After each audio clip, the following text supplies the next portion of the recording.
Hello students, आज हम एक महत्वपूर्ण विषय पर चर्चा करेंगे यूनिफॉर्म सिविल कोड के बारे में। भारतीय संविधान के आर्टिकल 44 डीपीएसपी के अंतर्गत, directive principle of state policy के अंतर्गत आर्टिकल 44 का जिक्र आता है। आर्टिकल 44 में यूनिफॉर्म सिविल कोड के संबंध में चर्चा की गई है। आर्टिकल 44 संविधान का यह कहता है कि राज्य समान नागरिक संहिता को लागू करने का प्रयास करेगा। तो आइए हम समझ लेते हैं कि यूनिफॉर्म सिविल कोड होता क्या है। समान नागरिक संहिता, हम ये सभी जानते हैं कि समाज के अंतर्गत विभिन्न प्रकार के सामाजिक, आर्थिक और राजनीतिक मसलों के अंतर्गत दो प्रकार के मामले आते हैं। पहले मामले होते हैं आपराधिक प्रवृत्ति के मामले और दूसरे होते हैं दीवानी या सिविल प्रकृति के मामले। तो आपराधिक प्रवृत्ति के मामले वे होते हैं जिनका जिक्र संविधान के आईपीसी, सीआरपीसी और के अंतर्गत होता है। आईपीसी के अंतर्गत कुछ ऐसे कृत्य होते हैं जिन्हें अपराध माना जाता है, वो सभी अपराध आपराधिक प्रवृत्ति के मसलों के अंतर्गत आते हैं। आईपीसी के इतर कुछ मसले होते हैं जिन्हें सिविल प्रकृति के मसले कहा जाता है। सिविल प्रकृति के मसलों में खास करके पारिवारिक कानूनों से संबंधित मसले आते हैं, जिसके अंतर्गत विवाह, तलाक, उत्तराधिकार या गोद लेने के अधिकार या अनुबंधों को लागू करने के अधिकारों से संबंधित मसले आते हैं। हम ये सभी जानते हैं कि सिविल प्रकृति के मसलों पर कानून तो हैं, किंतु वह सभी कानून विभिन्न धार्मिक समुदायों के अपने धार्मिक रीति रिवाजों, उनकी परंपराओं के आधार पर बने हुए कानून हैं, जो विभिन्न प्रकार के धार्मिक समुदायों को में अलग अलग ढंग से लागू होते हैं। हिंदू धर्म के कुछ अलग पारंपरिक कानून हो सकते हैं जो धार्मिक आधारों पर आधारित हैं, तो वह हिंदू धर्म के समुदायों पर लागू होंगे। इसी प्रकार के मुसलमान समुदाय पर आधारित विभिन्न प्रकार के धार्मिक कानून होंगे जो मुसलमान समुदाय के लोगों पर लागू होंगे। उसी प्रकार के कई अन्य धार्मिक कानून हैं जो पारिवारिक प्रकृति के मामलों में, खास करके विवाह, तलाक, उत्तराधिकार के प्रकृति के मामलों में विभिन्न धार्मिक समुदायों के जो भी प्राचीन काल से बने हुए वर्तमान काल तक के कानून हैं, वह उनके सिविल प्रकृति के मसलों पर लागू होते हैं। किंतु भारतीय संविधान जब 26 जनवरी 1950 को पूर्णतः लागू होता है, तो भारतीय संविधान के अंतर्गत आर्टिकल 14 की चर्चा होती है। आर्टिकल 14 क्या कहता है? इक्वलिटी बिफोर लॉ, कानून के समक्ष समानता। कानून के समक्ष समानता का सीधा सा मतलब यह है कि कानून के सामने सभी व्यक्ति समान हैं, अर्थात कानून के सामने किसी भी व्यक्ति को किसी भी प्रकार का कोई विशेषाधिकार प्राप्त नहीं है। वह चाहे राष्ट्रपति हो या प्रधानमंत्री हो या कोई सामान्य नागरिक हो या आर्टिकल 14 के अंतर्गत कोई विदेशी नागरिक भी आ सकता है। अर्थात किसी भी व्यक्ति के साथ कानून के आधार पर समानता का व्यवहार किया जाएगा।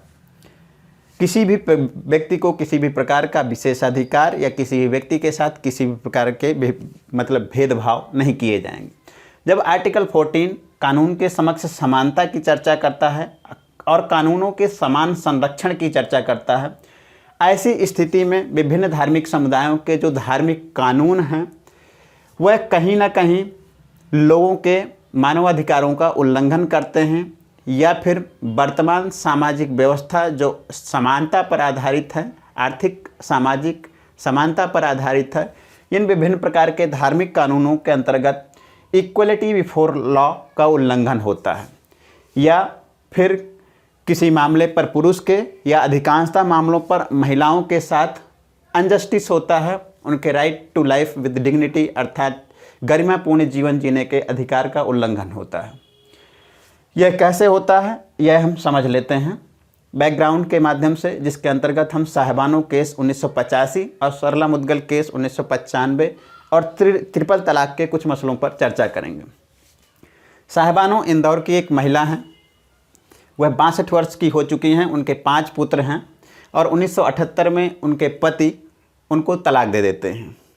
ऐसी स्थिति में चूंकि साहिबानो की उम्र भी हो चुकी है, उनकी आर्थिक स्थिति मजबूत नहीं है, वह कोर्ट के पास इस आधार पर पहुंचती हैं कि उन्हें गुजारा भत्ता प्रोवाइड किया जाए ताकि वह अपने जीवन को गरिमापूर्ण ढंग से संचालित कर सकें।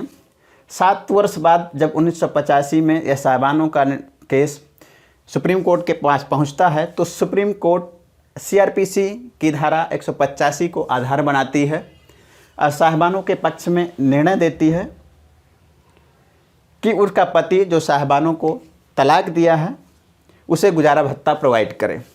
सीआरपीसी 125 यह बताती है कि कोई भी व्यक्ति जो तलाक देगा वह ऐसे व्यक्ति को जिसे तलाक दिया गया है उसे गुजारा भत्ता उपलब्ध कराएगा, किंतु सीआरपीसी की धारा 125 सभी प्रकार के धार्मिक समुदायों पर लागू होती है।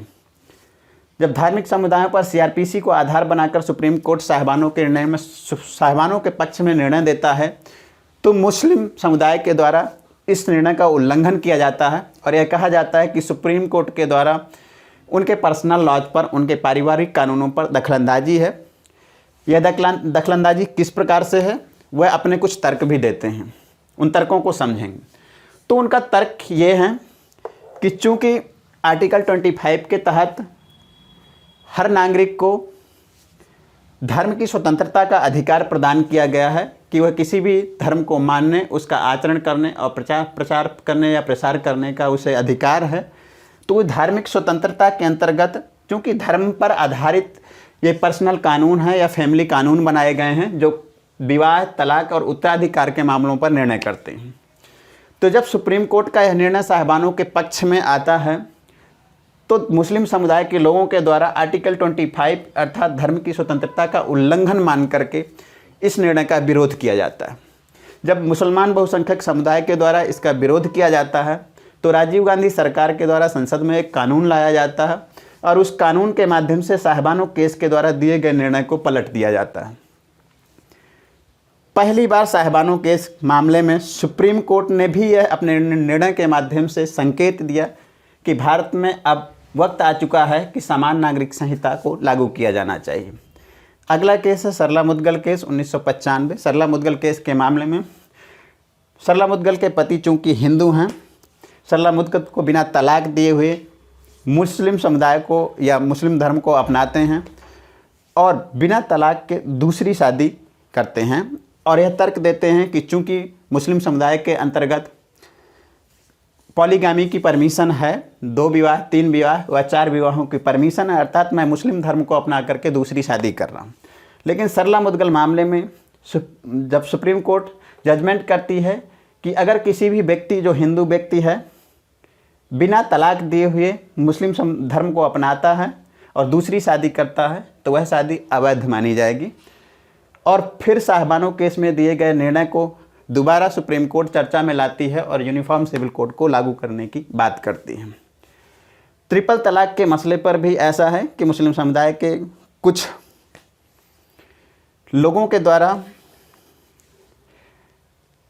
अवैध तरीके से या गैर तार्किक पूर्ण ढंग से महिलाओं के साथ भेदभाव किया जाता है और मोबाइल्स के माध्यम से या लिखित के माध्यम से या मौखिक तरीके से इंस्टेंट ट्रिपल तलाक देने की कोशिश की जाती है।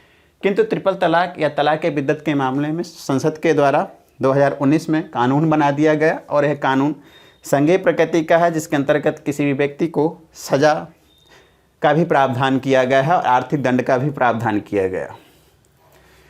तो यह है बैकग्राउंड कि यूनिफॉर्म सिविल कोड क्यों लागू किया जाना चाहिए, समान नागरिक संहिता क्यों लागू चाहिए।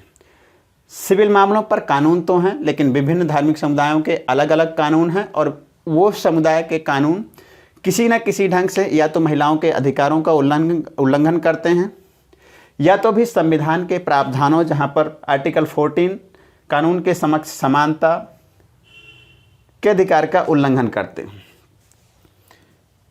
अब इस विवाद को समझ लेते हैं कि आर्टिकल 25 और आर्टिकल 44 विवाद है क्या।